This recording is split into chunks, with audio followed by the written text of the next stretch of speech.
Hey everybody, in today's video I'm going to be making jalapeno popper dip. I am adding a link in the comments to where I got this recipe from. I hope you enjoy it. At the very end of the video I'm giving a rating from a kitchen messiness scale and a taste scale so you get the idea about how I liked it and how messy it made my kitchen. I'm just a regular guy cooking, so I don't have any special skills or anything like that, so this should be stuff that pretty much anybody should be able to do. I hope you enjoy it. If you like this videos, please subscribe to my channel, and I hope to be seeing you again soon. Thanks a lot. It is called jalapeno popper dip, and I'm going to be starting from scratch. I've collected my ingredients, but I'm going to be seeing how long it takes to cook all this stuff up. So let's get started. First thing I need to do is preheat the oven to 350.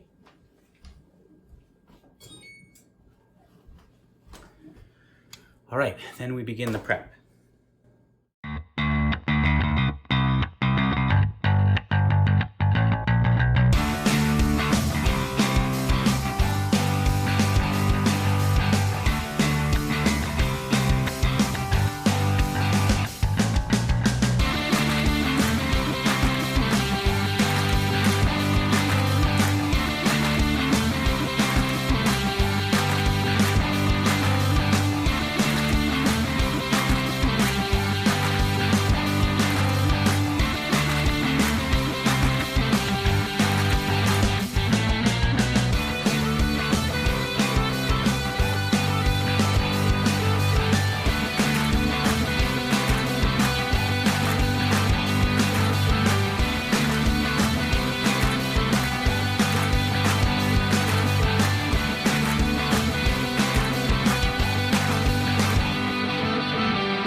All right, now that that part's done, we're gonna stick it in the oven for 20 minutes and see how it turns out.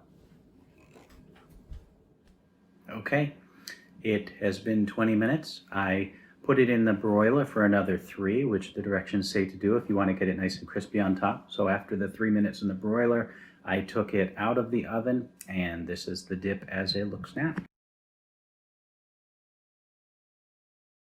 Not too bad.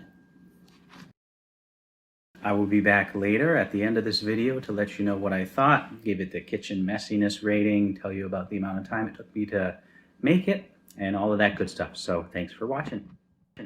Okay, so this recipe gets a 4 out of 10 on the kitchen messiness scale, and that has to do with the fact that I had to cook bacon. If I had pre-cooked bacon, I probably would have given it a 3 out of 10. It wasn't real messy in the kitchen. It was pretty easy to clean up after. On a taste scale, it gets a 3 out of 10. That has a lot to do with the fact that I didn't have Monterey Jack cheese, and so I only used cheddar, so there was a little less complexity there. I also scooped out the seeds to the jalapenos, and I shouldn't have done that because if I had left it in, it would have been spicier, and I think it would have tasted a lot better. But still, maybe not as far up the flavor scale as I would have liked. So that's the rating. If you are interested in seeing the video, I have added it to a link in the comments. If you enjoyed this video, please subscribe to my channel and enjoy the rest of the videos that I'll be producing. Thanks a lot. Talk to you later.